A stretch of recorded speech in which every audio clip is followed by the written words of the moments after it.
words of Judy Chicago, the great artist, as we begin our hour of worship this morning. And then all that has divided us will merge. And then compassion will be wedded to power. And then softness will come to a world that is harsh and unkind. And then both men and women will be gentle. And then both men and women will be strong. And then no person will be subject to another's will. And then all will be rich and free and varied. And then the greed of some will give way to the needs of many. And then all will share equally in the earth's abundance. And then all will care for the sick and the weak and the old. And then all will nourish the young. And then all will cherish life's creatures. And then all will live in harmony. And then everywhere will be called Eden once again.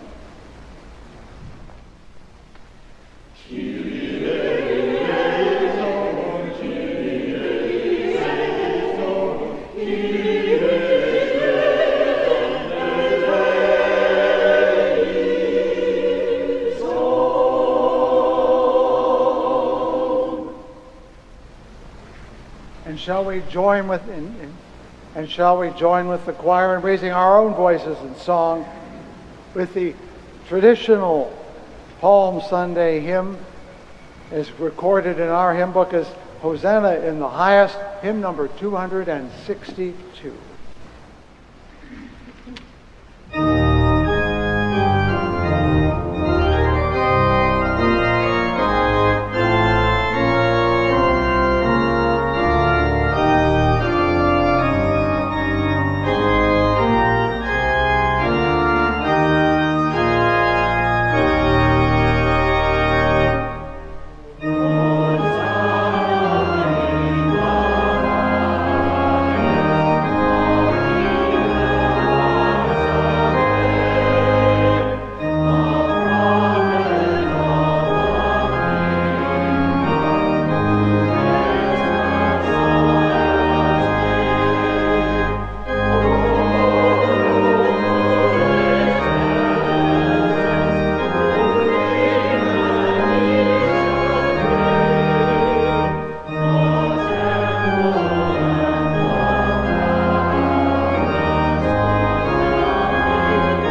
Please join me in the responsive reading. Let's stop tolerating or accepting difference as if we are so much better for not being different. Instead, let's celebrate difference. Because in this world, it takes a lot of guts to be different and to act differently. Try this. Imagine the world as a place where anyone can safely and even joyfully express themselves the way they always wanted to. Nothing about the bodies they were born with, or what they choose to do with those bodies, how they dress them, or decorate, or trim, or augment them, would get people laughed at, or targeted, or in any way deprived of their rights. Can you imagine a world like that? Good morning. I'm Tim Creamer. Welcome to Fountain Street Church. Many of you know me, some maybe not. I have stood in this pulpit before talking about how this church has provided me with countless ways to get involved in the world, countless ways to make a difference. Thank you all for giving this gift to me. Now, there are a lot of things going on here at Fountain Street Church, a few that I want to talk about this morning, and I'll try to make it quick. First off, as Fred said at Social Action Sunday, after the service, try to take some time in the social hall, find out where some of the money that goes into our collection plate goes out into the world to help make a difference. I want to thank you all for that generosity. You should be proud of what we have done. The Exodus Hunger Walk, which this year is the Walk for Good Food. This year will be on May 6th. It's a Sunday. We will again have a team of walkers participating from Fountain Street Church. This event raises funds for local pantries. Over the years, they have raised over $1 million. Starting this week, you'll be able to register to walk, register to volunteer, sponsor our team, or sponsor a walker. In the coming weeks, I'll make sure you're aware how to do this. So please get involved in one of these ways. I also want to talk about Houston, New Orleans, and the Build Guild. After Hurricane Katrina, the Fountain Club took a trip to Louisiana to help with the recovery efforts. That inspired Todd Fettig, with a lot of help from others, to organize a trip among some of the adults of the church to help in the recovery. In March 2009, right out in front of the church here, I got on a bus with 17 total strangers. A week later, again right out in front here, I got off that same bus with 17 friends. It was one of the most incredible weeks of my life. A year later, I did it again with a different group of Fountain Streeters. In 2 weeks, April 8th, the Build Guild, the group now being called the Build Guild, will be hosting a luncheon after the 11 o'clock service. This will be one to help with some fundraising for a trip to Houston this fall that we are planning. There will also be an informational meeting so you can know what we're doing, how you might get involved, how you might help, and maybe it'll be something you would be interested in joining us on. It's a chance to make a difference in the world, a chance to grow your soul. The trips to New Orleans definitely helped me grow mine. I'm sure in more ways than I even realize. So I hope to see you at our luncheon. So 3 things: Social Action Sunday in the social hall today, the Walk for Good Food on May 6th, and the Build Guild luncheon on April 8th. 3 chances to get involved, 3 chances to make a difference. Thank you.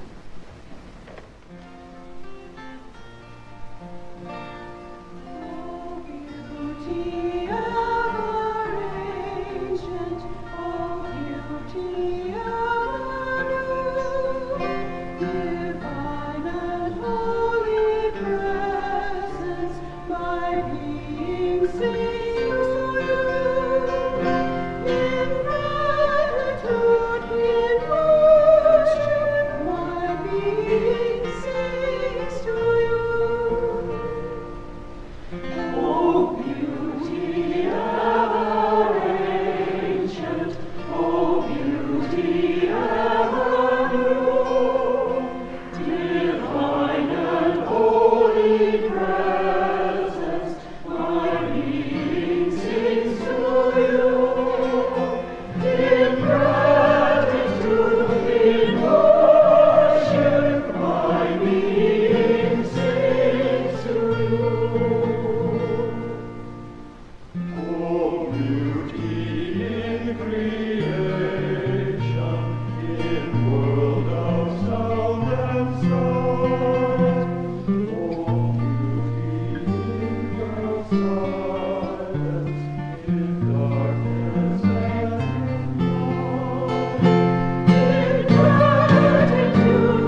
And so we come to Psalm 29 and my trudge up and down the hills of the Psalm book.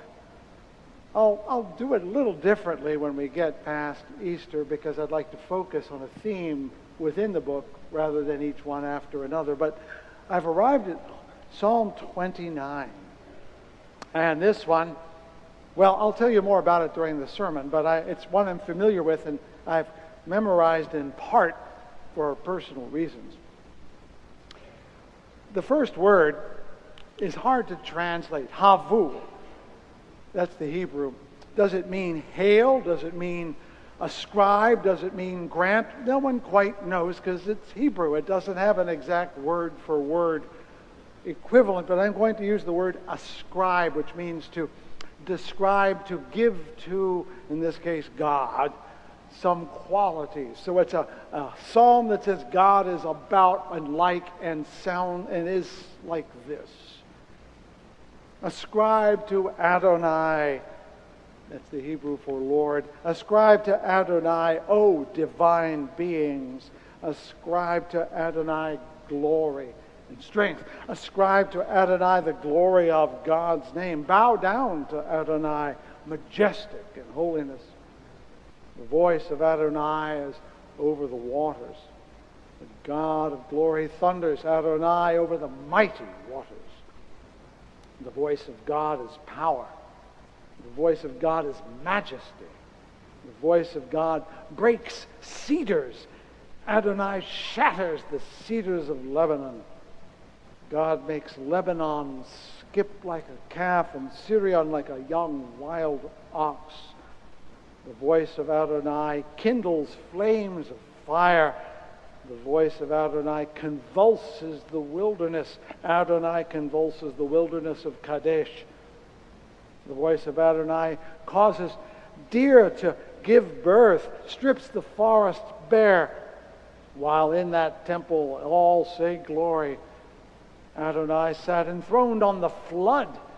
Adonai sits enthroned, king forever. May Adonai grant strength to God's people and bestow on those people well-being.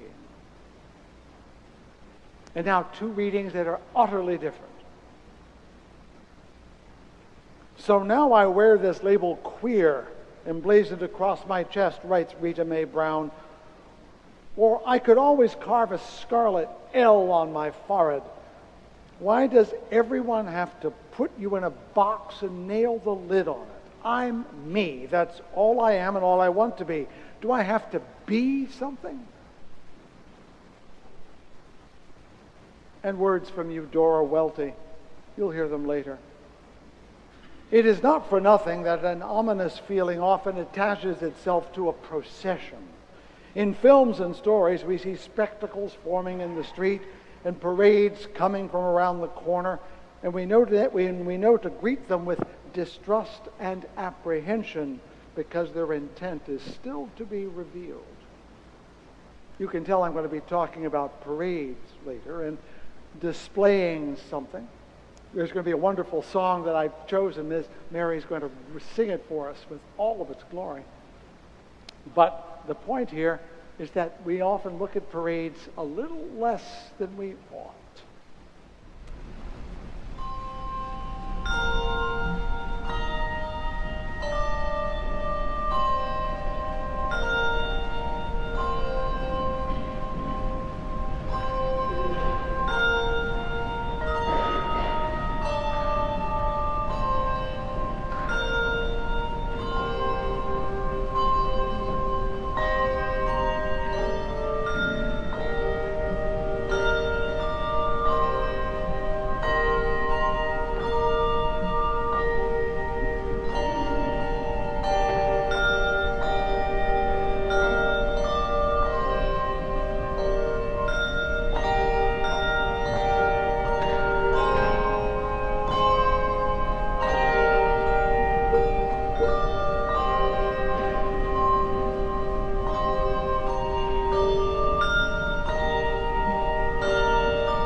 So, did you see the flags flying in the portico if you came into church today? It's on that side.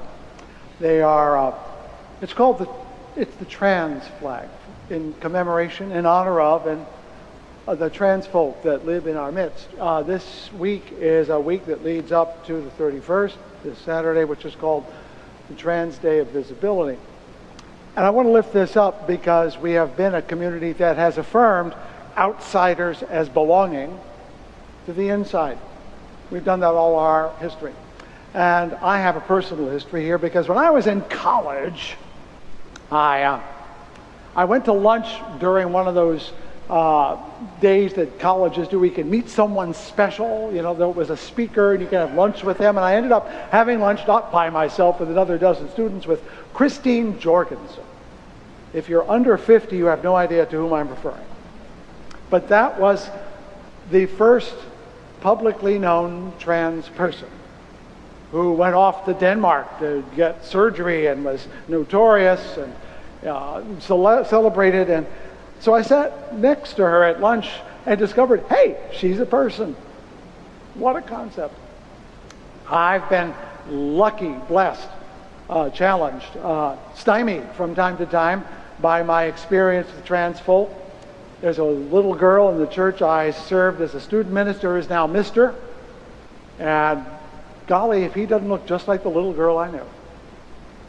And he uses his given name, Barb, so he calls himself Mr. Barb, to keep you aware that his identity is more complicated than it might first seem. A wonderful concert pianist I met in New York who is a trans woman and still plays the piano mighty well, but when she became a woman, suddenly couldn't get work because they figured she wasn't going to be as good at the piano. I mean, whose fingers were they anyway? And just this past Friday, I dropped in at the apartment lounge where they had a kickoff reception, and I met, who did I meet? I met Justin and Christina and, I know several folk. And the reason I bring this up is one of the things that's delightful is when a trans person realizes you've noticed them for who they are. Not what they are, but for who they are. And if you remember the reading from Rita Mae Brown, she's saying, why must I be something? We all want to just be someone. And that made me think of Ralph Ellison and the Invisible Man. How many people are invisible as people in just spots into which we park a race or a gender or a sexuality or a class, even a religion? Why is this about praying? Because we are not good at noticing. We walk right through the world not noticing. So maybe something we should learn to do when we're here is notice. I'm also going to warn you that after this prayer, we're going to notice a really exciting song. And I want you to be able to hold both the contemplativeness of the prayer and the vigor of the song in your hearts too. So let's do some noticing. Let's do it now. You notice me, but do you notice the person next to you? Maybe you walked in with that person, so you think you know them, but maybe not so much. And maybe the person behind you, did you know there was someone behind you? Sometimes I point to people and say, have you met so-and-so? And they look behind as though somehow the world behind their head didn't exist. We're going to practice noticing.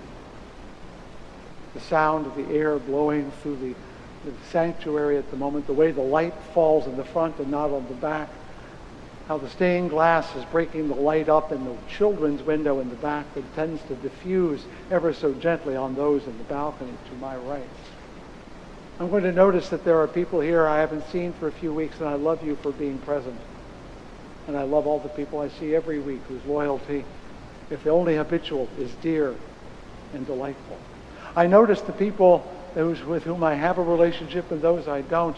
And I want you to pause now and think of what you haven't noticed yet today. The corners you turned and didn't even think. The faces you know but you haven't said hello to. I want you to notice that it's Sunday and that it doesn't matter who won which basketball game yesterday. and that it's cold, and that the wind is blowing. I want you to notice my words are empty of any meaning unless you put them there. And that when we pray, what we are doing is taking off our spiritual clothes and standing naked in front of the world so that the world can notice us for who we are. For all the ancestors that filled our frame, for their voices that go through ours, and for all our neighbors, near and far, Ancient of Days, we need to be wakened from the slumber of our contentment from time to time. In fact, each day we rise and should say, what will the world bring before me today, and how shall I bring myself before the world that I can notice it and it can notice me, and we can be as fresh as the first day in the Garden of Eden. And we shall fail and do it again and fail and do it again, but perhaps in failing we will stumble a little bit forward, not backward. It is so easy in this troubled world to think all is crumbling and falling apart. And we fail to understand that everything that is still growing, that the trees are only now waiting with their last moments before they send forth a bud for spring, and that even those that are still hiding that are giving forth sap that will feed us. Oh, pray let us notice the wind that drives Canada down across the border without being stopped by the border guard or the customs people. That the birds above pay no mind to us, nor should they. And that those things lying beside the road were alive not so long ago. Oh, this is a messy world. Pray, let us be alive enough to notice it and love it and let it go. Upon these things we give ourselves to that prayer in which we devote ourselves mostly in silence, that all the sorrows and struggles we bring may be heard in the silence and cherished together. Let us pause in silence.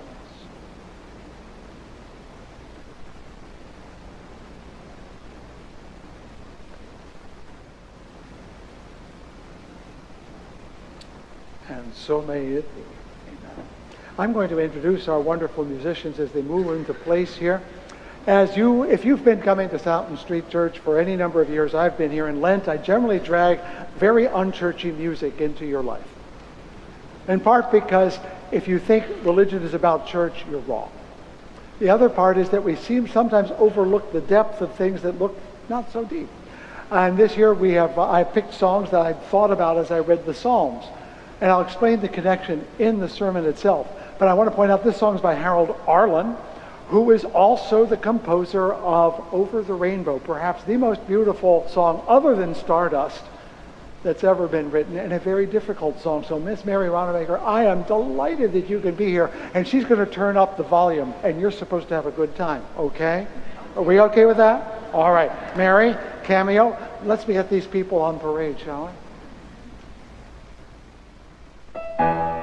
Did you see them coming? They're here, I love a parade, the tramping of feet. I love every beat I hear of a drum. I love a parade. When I see a band, I just want to stand and cheer as they come. That rat-a-tat-tat, the blare of a horn. That rat-a-tat-tat, a bright uniform. The sight of a drill will give me a thrill. I thrill at the skill of anything military. I love a parade, a handful of vets, a line of cadets, or any brigade. For I love a parade. Who wants to join me? We're going marching.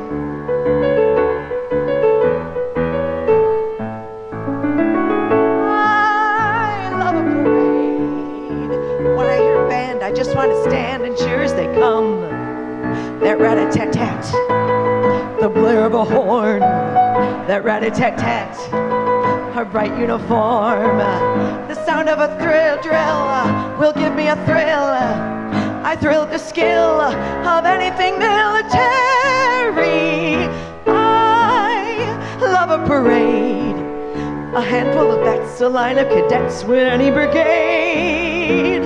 For I love a parade.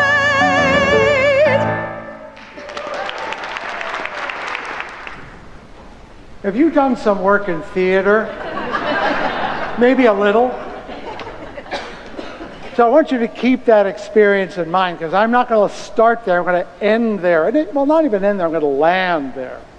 So I want you to keep that. Just take that moment. And my gratitude to you both for a cheerful spot. Because I thought of it because of the psalm, and you'll know why in a moment. I want to start, though, with the text, just so you know how it started, how all this emerged. As I read this psalm, number 29, what came to me was not the parade part, but the fact that when I was a little kid, 8, 9 years old, I thought about those times when boys, I don't know about girls, I didn't hang with the little girls then, we were not cool enough to hang with girls. We would get into a quarrel over which father was stronger than the other. My dad's bigger than your dad. My dad's stronger than your dad. My dad can whip, blah, blah. And this bragging and boasting contest would go on among little boys. And I read this psalm and it sounded just like that. My God's bigger than your God. My God opens his mouth and burns down whole forests, makes calves to give birth. It feels a little juvenile, if you ask me. And then I did a little research and realized this was not unique to the ancient Jewish culture. I've discovered a passage in the Saxon epic Beowulf, in which Beowulf is at a gathering where he boasts that he's going to best Grendel without any weapons, barehanded. And I did a little further research and discovered that in ancient Greece, if your town had an Olympic champion, you would tear a hole in the wall because your champion was strong enough to defend you without the need of walls. So apparently this boasting about someone else or yourself is not limited to the Hebrew Scriptures at all. But there is no doubt in my mind that this psalm is therefore a ritual boast of how good our God is and how weak yours is.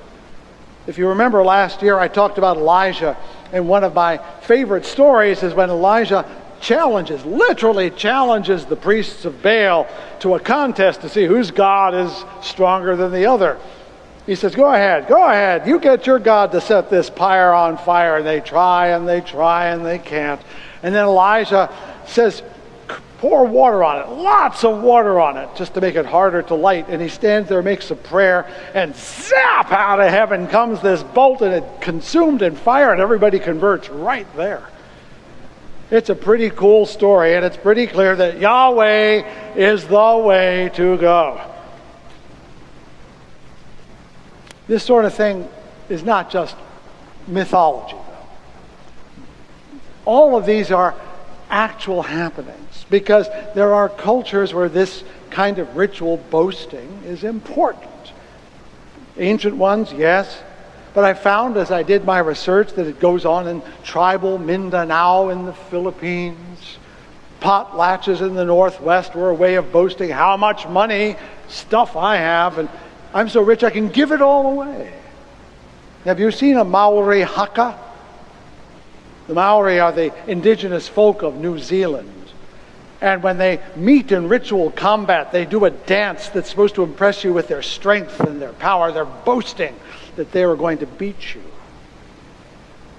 So it's no surprise to me that we find this ritual boasting going on in the book of Psalms. But it does seem to me that it's pretty obvious that the Israelites are playing with this on steroids, making it clear that their plan to win over everybody.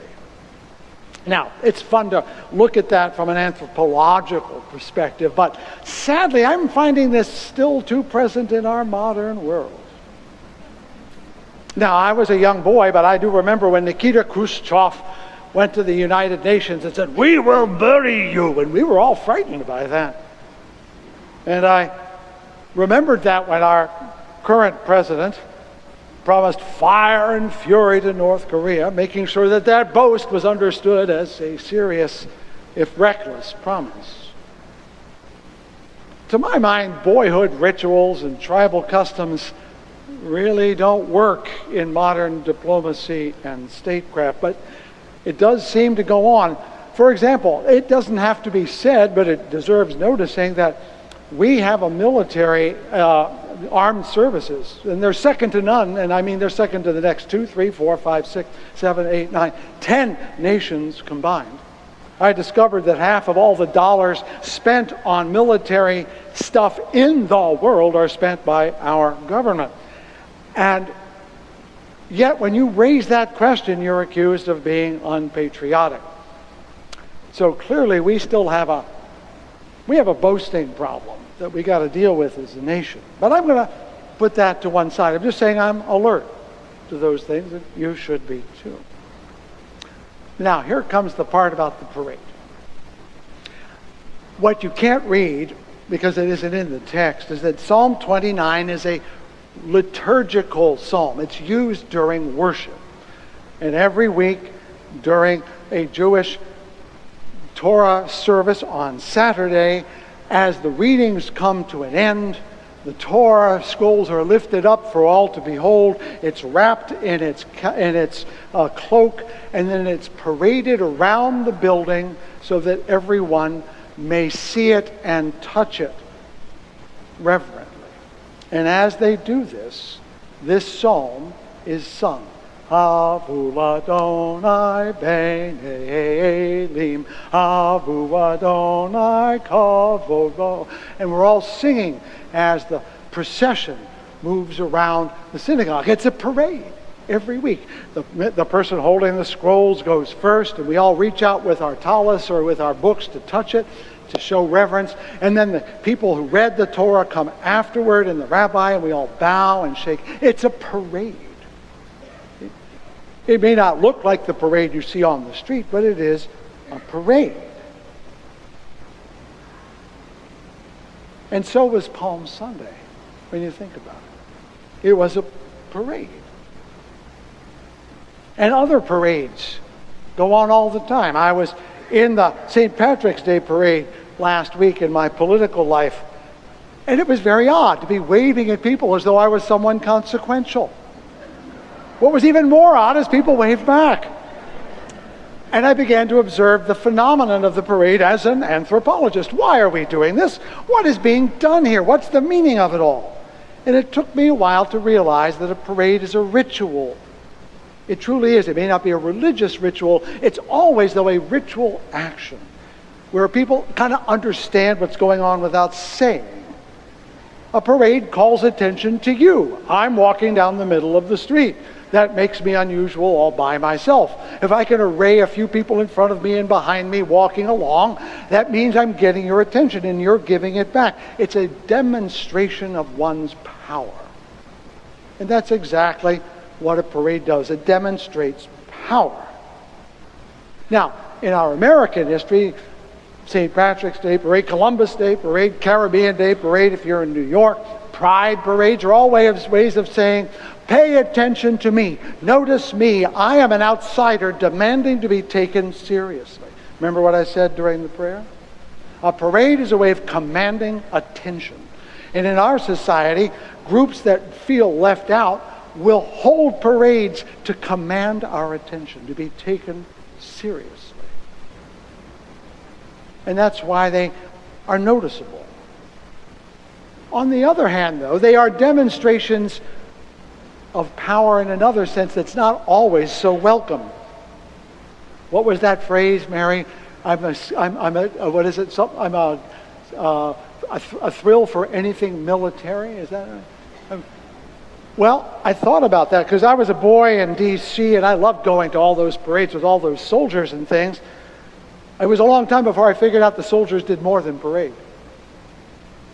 I loved that. It was exciting. And in high school, I was in the marching band, and I beat the bass drum, and people would follow behind us. It was exciting. And then as I grew up, though, I began to see military parades through a different lens.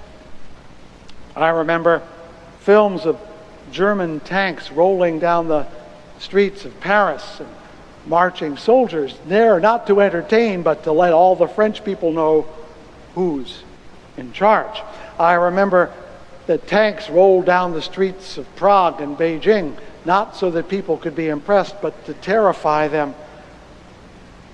I remember May Day parades in the Kremlin and Pyongyang that are meant both to impress the locals and to scare the rest of us.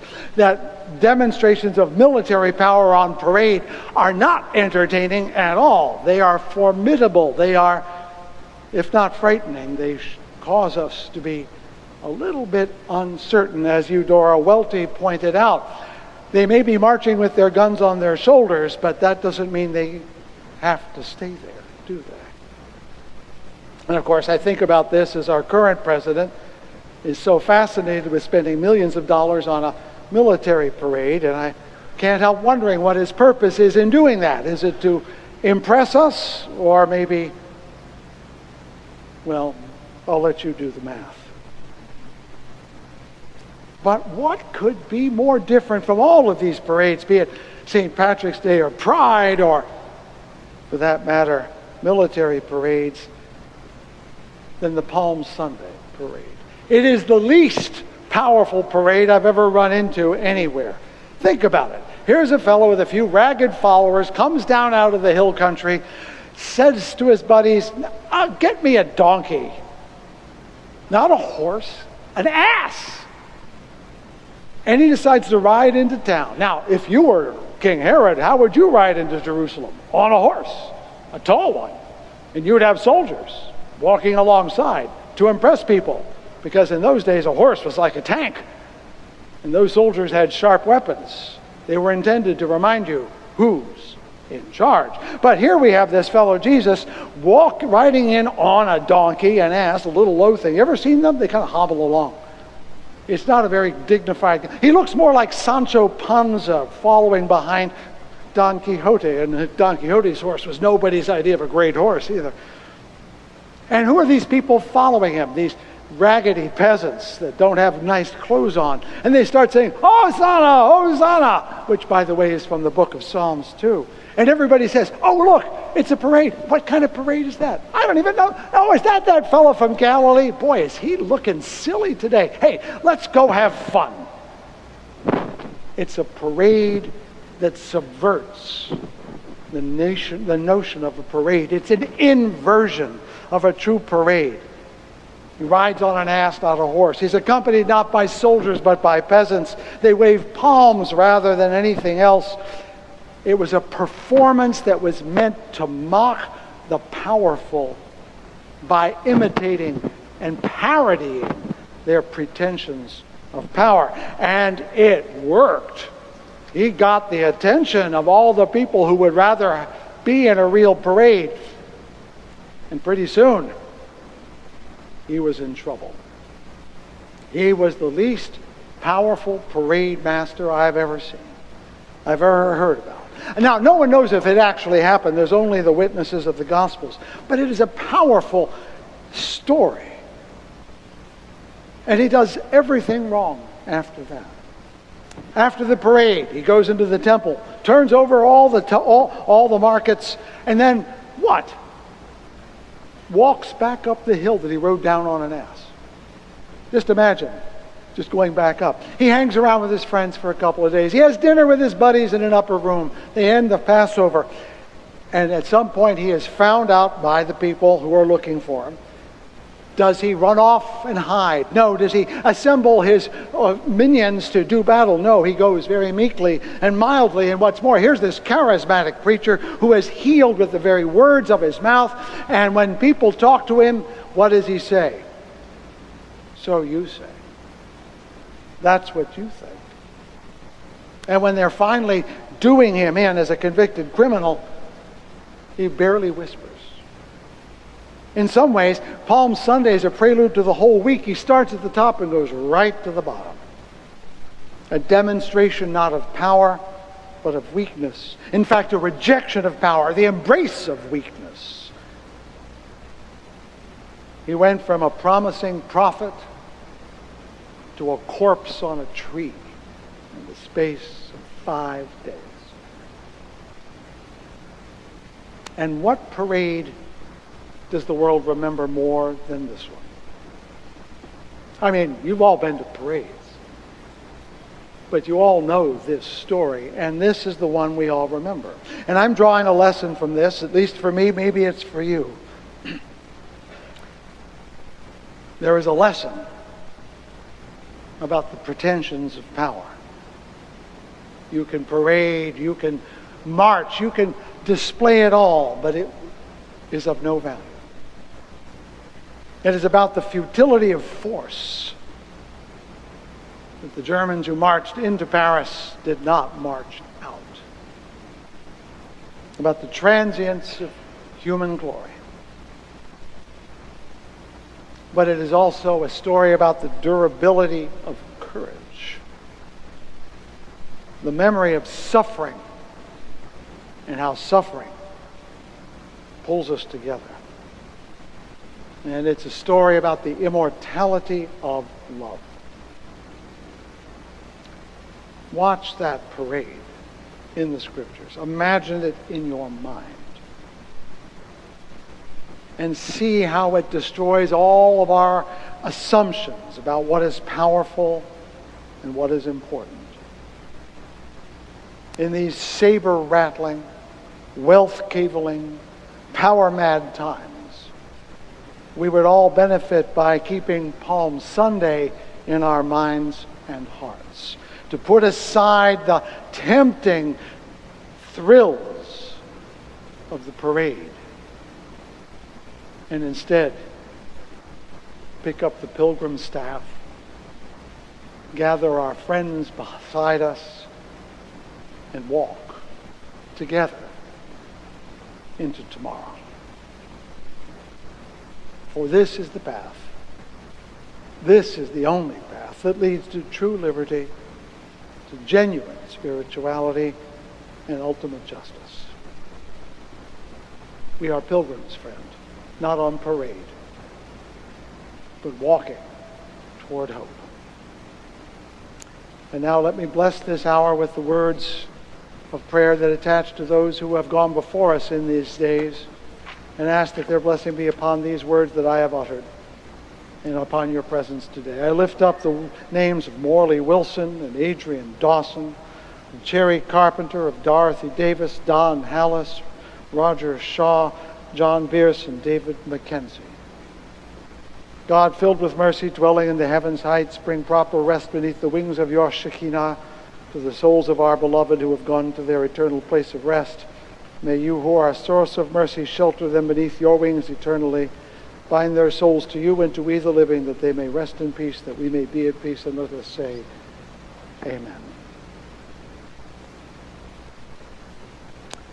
Shall we sing together? As I've done all this month, I've lifted up the words and music of women as prophets and teachers. And today this hymn is the text, and not necessarily is the text of Malvina Reynolds of the folk singing years long ago. Here, what is it? Oh, what a piece of work we are. Her riff on Shakespeare. I think she does rather well, don't you? Shall we sing it together?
If here you have found freedom, take it with you into the world.